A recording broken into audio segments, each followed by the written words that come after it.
yang kasih Kristus, kita akan melaksanakan ibadah kita karena kemurahan Tuhan selalu memampukan kita. Hendaklah mata kita tertuju kepada Yesus yang memimpin kita dalam iman dan yang membawa iman kita itu kepada kesempurnaan. Ingatlah selalu akan Dia yang tekun menanggung bantahan yang sehebat itu terhadap dirinya dari pihak orang-orang berdosa, supaya jangan kamu menjadi lemah dan putus asa. Marilah kita berlutut di hadapannya, pujilah Dia dengan segenap hatimu. Kita bernyanyi dari Kidung Jemaat nomor 10 ayat 1 dan 3.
Dalam nama Allah Bapa dan nama anaknya Tuhan Yesus Kristus dan nama Roh Kudus yang menciptakan langit dan bumi. Amin. Hai manusia, telah diberitahukan kepadamu apa yang baik dan apakah yang dituntut Tuhan daripadamu, selain berlaku adil, mencintai kesetiaan, dan hidup dengan rendah hati di hadapan Allahmu. Haleluya. Haleluya. Haleluya. Haleluya.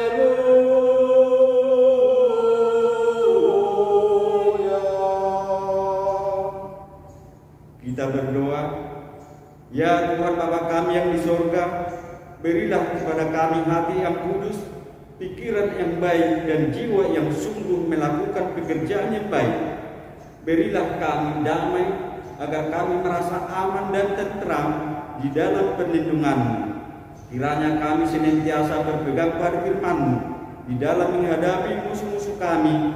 Jaga dan kuatkanlah kami di dalam Yesus Kristus Tuhan kami. Amin. Kita kembali bernyanyi dari Kidung Jemaat nomor 406 ayat 1.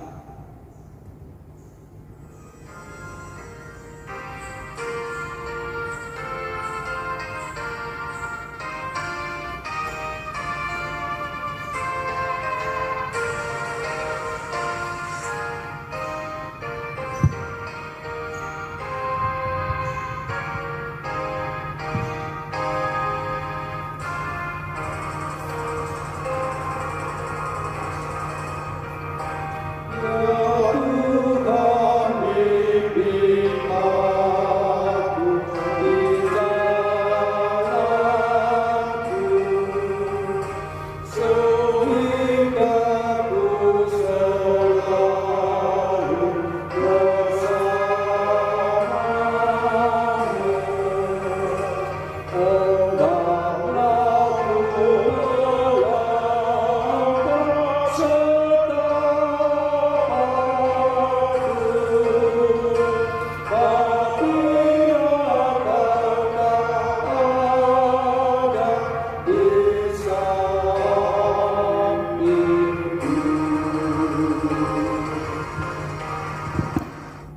dengarkanlah hukum Tuhan, pengakuan iman rasuli bagian 1 dan maksudnya. Aku percaya kepada Allah, Bapa yang Maha Kuasa, yang menciptakan semesta langit dan bumi. Maksudnya adalah, aku percaya bahwa ada Allah yang menciptakan aku dan segala yang ada diperlengkapinya aku dengan tubuh dan jiwa, mata, telinga dan seluruh anggota tubuhku, pikiran dan segala perasaan, dan hingga kini dipeliharanya semua. Juga diberikan kepadaku pakaian, makanan, keluarga dan harta benda, dan segala sesuatu yang kubutuhkan dalam hidup ini. Hidupku dipelihara agar jangan binasa dan dilindungi dari segala bahaya dan kejahatan. Segala kebaikan Allah tersebut diberikan kepadaku bukanlah karena kebaikan kelakuanku, oleh karena untung nasib hidupku, melainkan hanya anugerah Tuhan dan kebaikannya saja. Oleh sebab itu, menjadi kewajibanku berterima kasih, memuji, melayani, serta mentaati firman-Nya. Demikianlah sesungguhnya. Marilah kita memohon kepada Tuhan untuk melakukan hukum-Nya. Ya Tuhan Allah, buatkanlah kami melakukan yang sesuai dengan hukum-Mu. Amin. Kita kembali bernyanyi dari Kidung Jemaat nomor 35 ayat 2.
Jemaat yang kasih Tuhan, marilah kita merendahkan diri kita untuk memohon keampunan dosa di dalam nama Tuhan Yesus Kristus.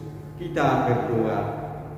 Ya Tuhan, Bapa yang Maha Kasih, kami berkumpul bersama-sama berdoa kepadamu, bukan karena kebenaran kami, melainkan hanya karena belas kasihan yang besar. Kasihanilah dan ampunilah segala dosa dan kesalahan kami.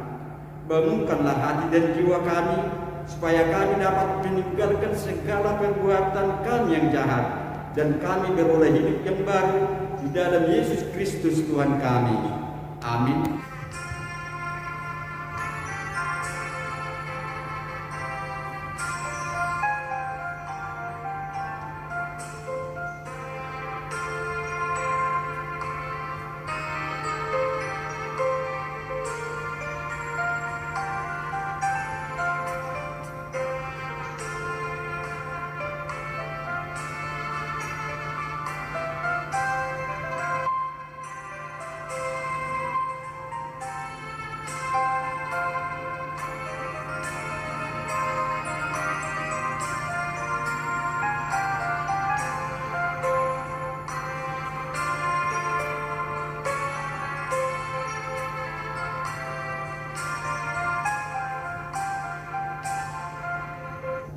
Dengarlah janji Tuhan tentang pengampunan dosa.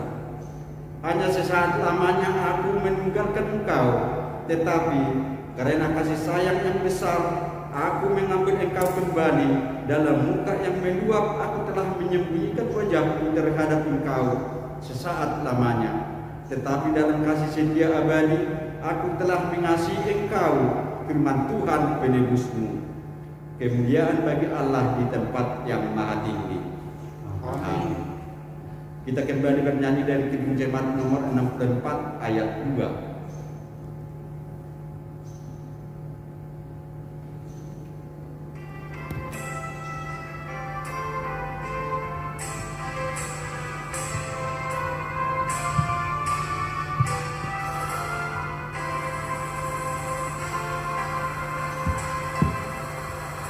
Ya Tuhanku, bangkitlah ku renungkan pemberian-Mu dalam peneduh. Hukum tertentu bagiku dicurahkan oleh Putra-Mu dalam namamu. Maka jiwaku memuji-Mu, sungguh besar Kau Allahku. Maka jiwaku memuji-Mu, sungguh besar Kau Allahku. Firman Tuhan yang ditetapkan sebagai epistel dalam ibadah minggu kita tertulis dalam Markus pasal 6 mulai ayat 1 sampai dengan ayat 6a. Kita membacanya secara responsoria. Yesus ditolak di Nazaret. Kemudian Yesus berangkat dari situ dan tiba di tempat asalnya, sedang murid-muridnya mengikuti dia. Pada hari Sabat ia mulai mengajar di rumah ibadah, dan jemaat yang besar takjub ketika mendengar dia, dan mereka berkata, dari mana diperolehnya semua itu? Hikmat apa pulakah yang diberikan kepadanya? Dan mujizat-mujizat yang demikian bagaimanakah dapat diadakan oleh tangannya? Bukankah ia ini tukang kayu, anak Maria, saudara Yakobus, Yoses, Yudas dan Simon? Dan bukankah saudara-saudaranya yang perempuan ada bersama kita? Lalu mereka kecewa dan menolak dia. Maka Yesus berkata kepada mereka, seorang nabi dihormati di mana-mana, kecuali di tempat asalnya sendiri, di antara kaum keluarganya dan di rumahnya. Ia tidak dapat mengadakan satu mukjizat pun di sana, kecuali menyembuhkan beberapa orang sakit dengan meletakkan tangannya atas mereka.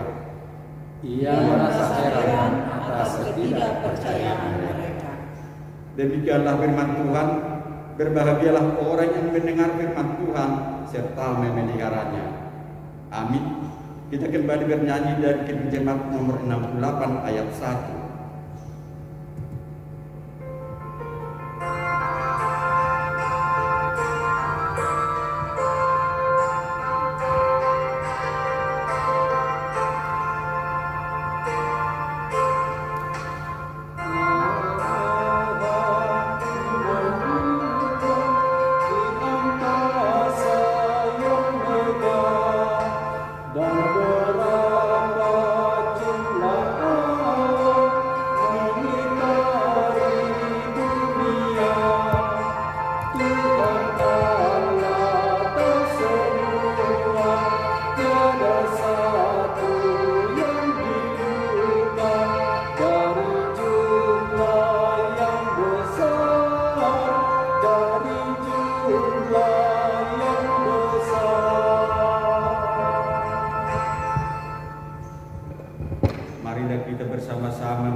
Sebagaimana teman-teman seiman di seluruh dunia, kita bersama-sama mengucapkannya. Aku percaya kepada Allah, Bapa yang Maha Kuasa, Halik langit dan bumi. Aku percaya kepada Yesus Kristus, Anaknya yang tunggal Tuhan kita, yang kandung daripada Roh Kudus, lahir dari anak Maria, yang menderita sengsara di bawah pemerintahan Pontius Pilatus, disalibkan, mati dan dikuburkan, yang turun dalam kerajaan maut, pada hari yang ketiga bangkit pula dari antara orang mati, naik ke surga, duduk sebelah kanan Allah, Bapa yang Maha Kuasa, dan sana akan datang kelak untuk menghakimi orang yang hidup dan yang mati. Aku percaya kepada Roh Kudus dan kepada satu gereja yang kudus, persekutuan orang kudus, pengampunan dosa, kebangkitan dari dan kehidupan yang kekal. Amin. Warta jemaat untuk kita minggu ini dapat kita baca di lembaran yang ada sama kita. Kita kembali bernyanyi dari Kidung Jemaat nomor 240A ayat 1. Datanglah ya sumber rahmat, selaraskan hatiku, menyanyikan kasih selamat yang tak kunjung berhenti. Ajar aku nada indah di tabanan surgamu, aku puji gunung kokoh, gunung pengasihanmu. Kita berdoa, damai sejahtera Allah yang melampaui segala akal, itulah yang menerangi hati dan pikiranmu di dalam Kristus Yesus Tuhan kita. Amin. Shalom saudara-saudaraku. Firman Tuhan yang akan menyapa kita di minggu ini diangkat dari kitab Nabi Amos, tertulis dalam Amos 7, dimulai dari ayat 10 sampai ayat 17. Kita ikuti demikian firman Tuhan. Judulnya Amos diusir. Lalu Amasya, imam di Betel, menyuruh orang menghadap Yerobeam, raja Israel, dengan pesan, Amos telah mengadakan persepakatan melawan tuanku di tengah-tengah kaum Israel. Negeri ini tidak dapat lagi menahan segala perkataannya. Sebab beginilah perkataan Amos, Yerobeam akan mati terbunuh oleh pedang, dan Israel pasti pergi dari tanahnya sebagai orang buangan. Lalu perkataan Amasya kepada Amos. Lalu berkatalah Amasya kepada Amos, "Melihat, pergilah, enyahlah ke tanah Yehuda, carilah makananmu di sana, dan bernubuatlah di sana. Tetapi jangan lagi bernubuat di Betel, sebab inilah tempat kudus raja, inilah bait suci kerajaan." Jawab Amos kepada Amasya, "Aku ini bukan nabi, dan aku ini tidak termasuk golongan nabi, melainkan aku ini seorang peternak dan pemungut buah ara hutan.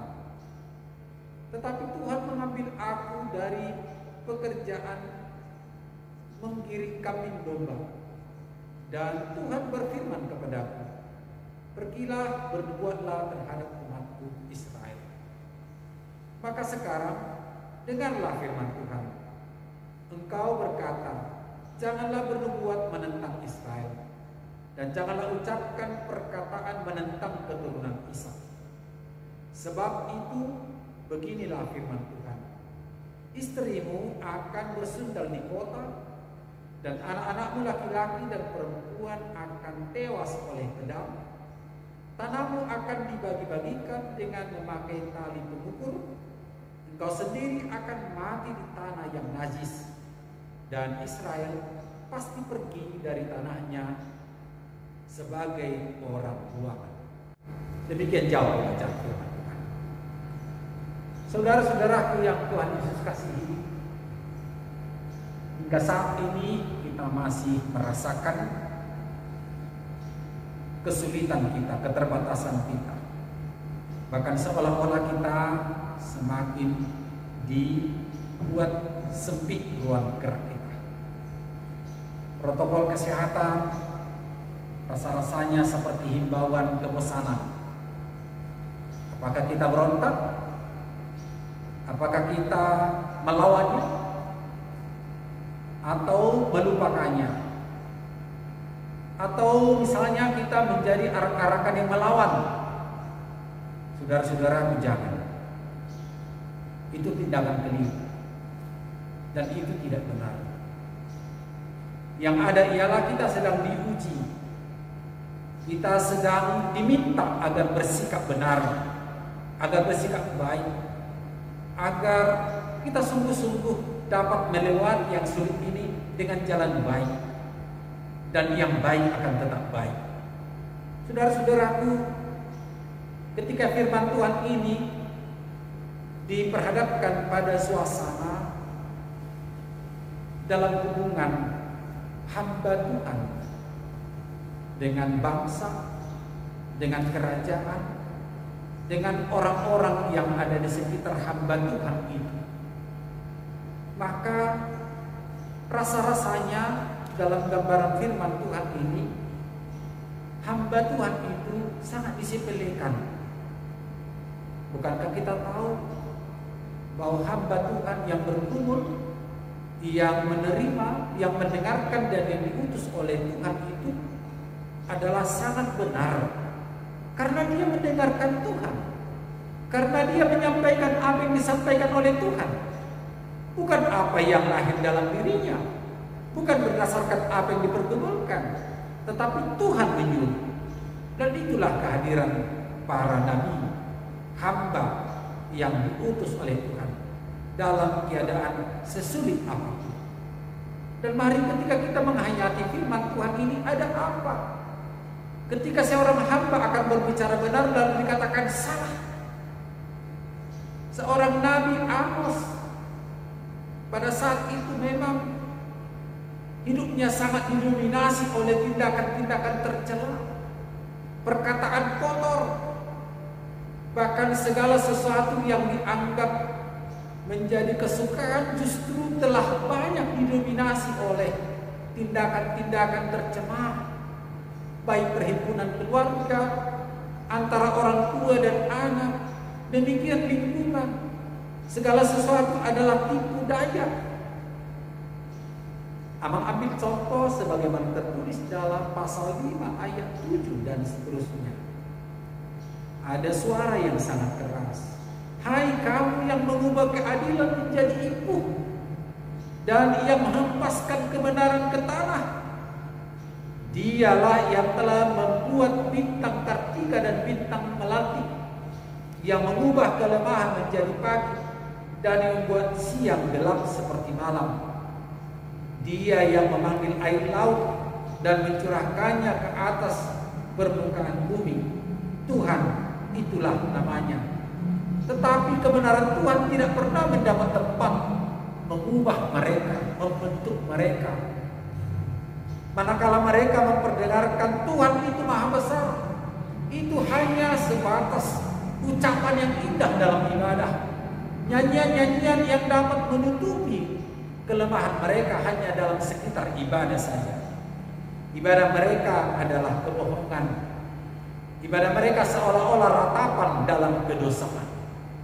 Saudara-saudaraku, sekali lagi, permenungan kita di minggu ini ialah ajakan agar tetaplah menyuarakan kebenaran. Yang benar itu pasti kita sukai. Yang benar itu kita sukai karena memang itu kebutuhan kita. Yang benar itu adalah suara ilahi. Yang benar itu adalah anugerah. Sekalipun pertemuan apa yang dikehendaki oleh Tuhan ke tengah-tengah dunia ini sering bertentangan dan sangat nyata. Perjalanan Tuhan Yesus, Tuhan dan Juru Selamat kita adalah sangat bertentangan. Suara surgawi, bentuk kehidupan yang penuh damai dan sejahtera.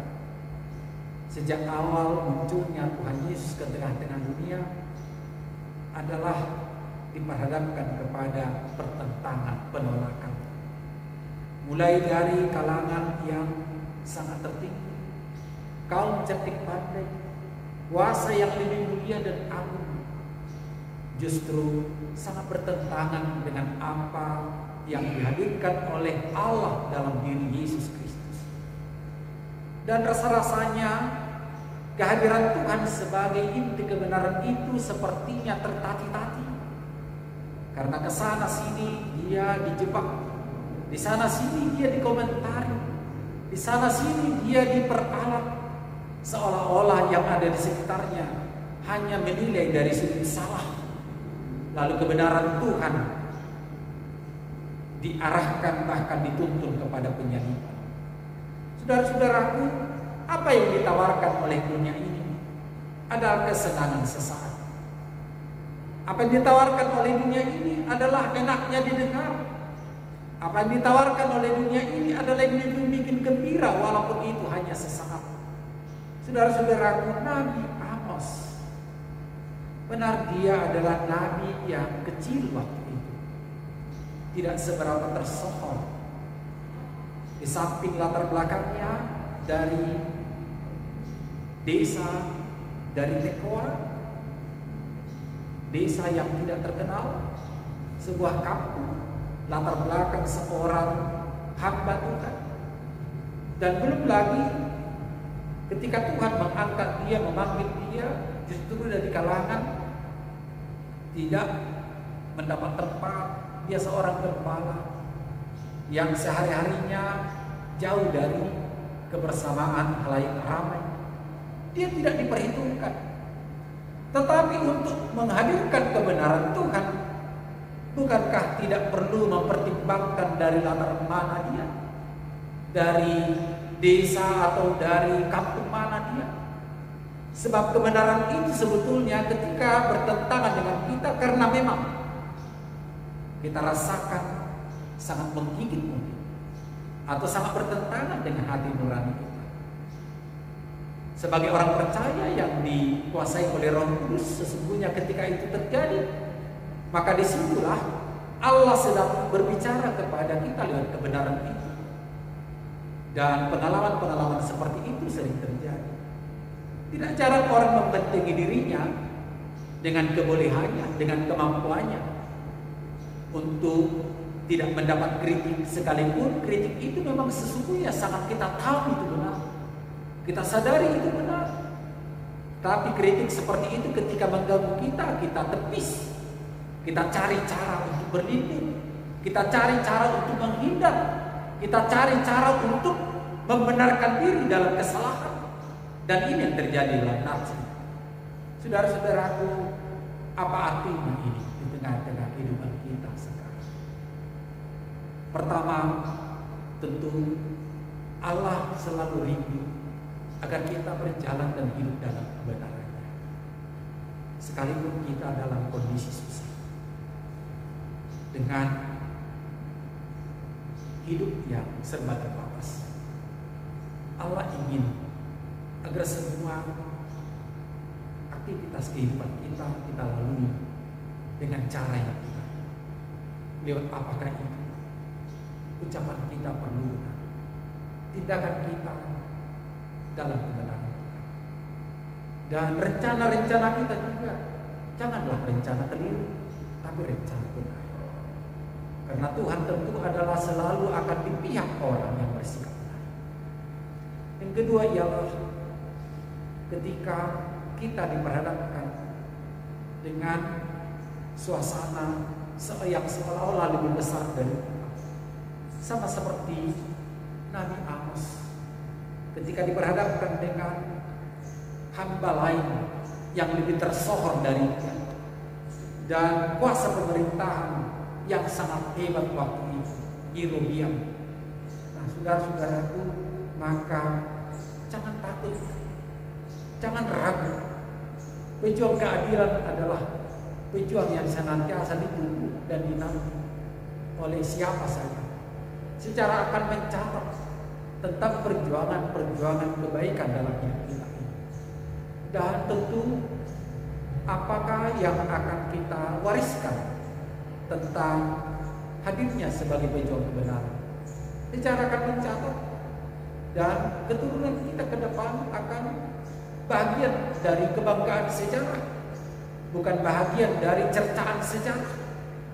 Sebab betapa sedihnya kalau generasi sekarang adalah generasi yang tercela, tidak berjalan kebenaran. Dan ketika generasi yang akan datang mengingat sejarah sekarang, maka siapapun tidak luput dari cercaan. Itu akan menjadi warisan sejarah malu dalam hidupnya. Saudara-saudaraku, sebab bukan tidak mungkin sebuah generasi adalah tercela, tidak bersikap sopan, tidak berlaku baik atau tidak ada yang menjunjung kebenaran. Saudara-saudaraku, kita perlu selalu berdoa untuk pembentukan karakter benar, sikap benar, tindakan benar.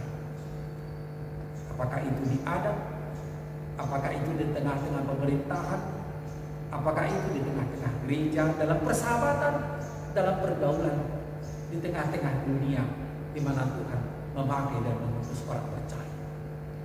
Yang ketiga lewat firman Tuhan ini ialah sesungguhnya hukuman akan terjadi bagi orang yang tidak mau bertobat untuk kembali kepada kebenaran.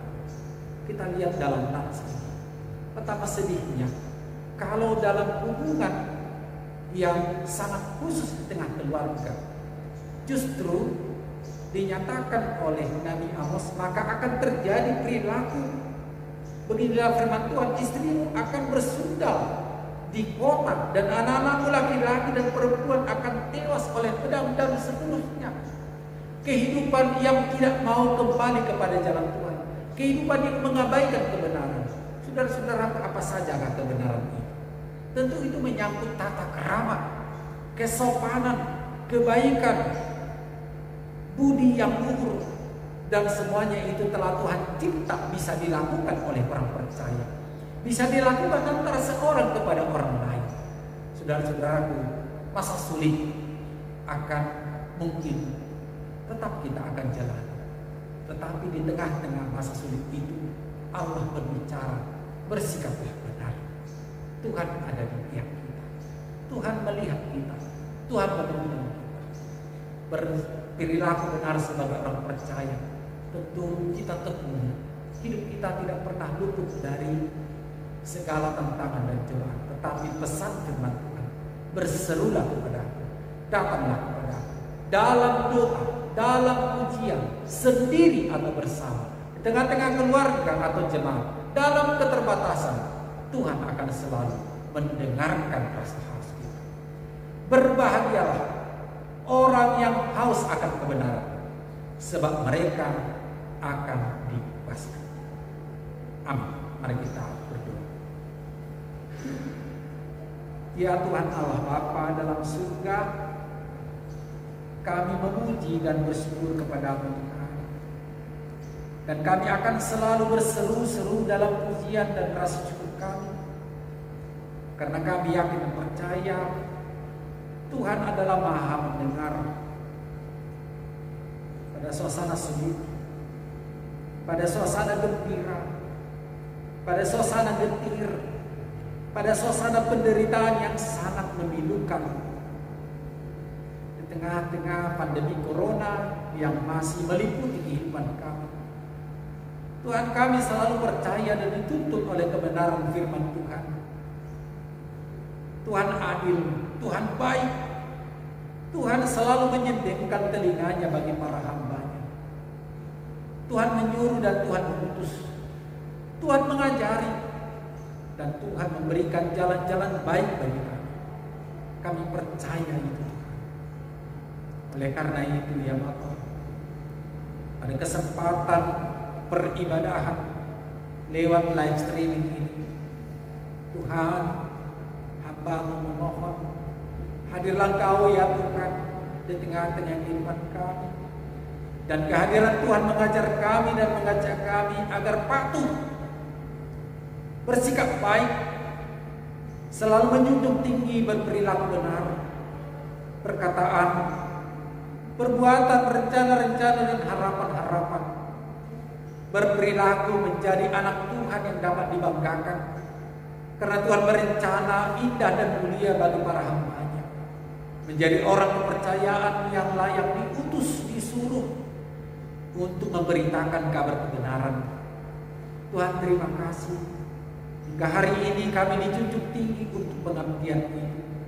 Peliharalah kami Tuhan, ajari kami Tuhan. Sembuhkan mereka yang sakit, pulihkan yang lemah, hiburkan yang bersedih. Pada kesempatan ini juga kami senantiasa berseru dengan anak-anak Tuhan, dengan anak remaja, pemuda, orang tua, bahkan lansia. Semua kami satu suara. agar kesulitan ini dapat berlalu dengan segera dalam kehidupan kami. Namun kami mohon dengan penuh rasa syukur ya Tuhan, ampuni kami akan segala dosa kami. Tuntun kami Tuhan, kuatkan kami. Ajari kami untuk bersikap baik lagi dan lagi, agar selalu bertekun dalam kebaikan. Ulurkan tangan Tuhan, menjamah kami satu persatu, agar kami dapat menerima kebaikan Tuhan. Terpujilah Engkau ya Bapa dari sekarang sampai selama-lamanya. Dalam nama Yesus Kristus kami berdoa. Amin. Saudara-saudaraku yang Tuhan Yesus kasihi, terpujilah Tuhan. Kami senantiasa dalam doa dan harapan bagi Tuhan. Kita akan mengumpulkan persembahan dan lewat majelis kita bisa antar atau langsung ke gereja. Terpujilah Tuhan, sambil bernyanyi kita akan bertanya. Kiri jemaat 430.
Marilah kita berdoa untuk menyerahkan persembahan kita kepada Tuhan.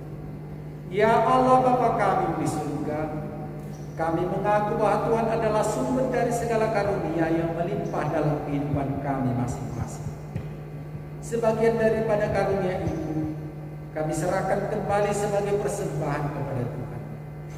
Terimalah dan berkatilah persembahan umat-Mu, agar dapat kami pergunakan untuk pekerjaan dan pelayanan kerajaan Tuhan di dunia ini. Bukalah hati kami untuk mengenal betapa banyak berkat dan karunia yang kami peroleh dari Tuhan, supaya kami senantiasa bersyukur kepada-Mu. Di dalam nama Yesus Kristus Tuhan kami. Amin.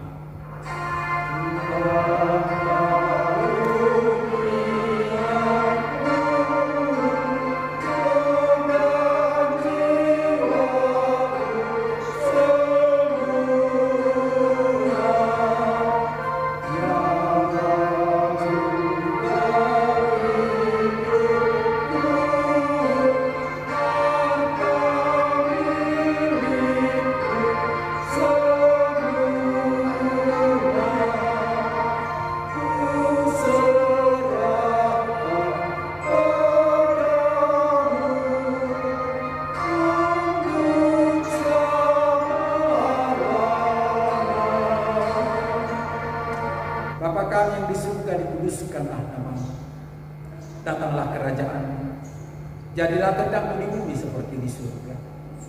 Berikanlah kami pada hari ini makanan kami secukupnya. Dan ampunilah kami akan kesalahan kami, seperti kami juga telah mengampuni orang yang bersalah kepada kami. Dan janganlah membawa kami ke dalam pencobaan, tetapi lepaskanlah kami daripada yang jahat.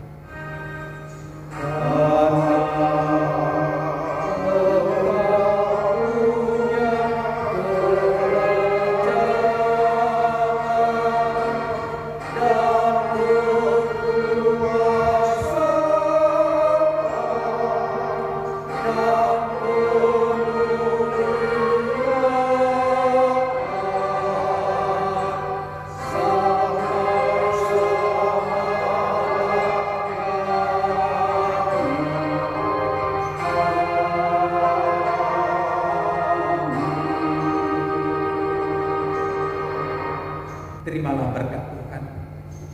Tuhan memberkati engkau dan melindungi engkau. Tuhan menyinari engkau dengan wajah-Nya dan memberi engkau kasih karunia. Tuhan menghadapkan wajah-Nya kepadamu dan memberi engkau damai sejahtera. Amin.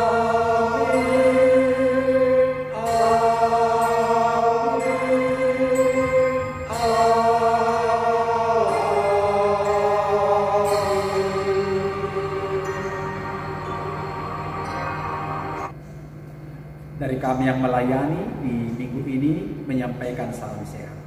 Tuhan selalu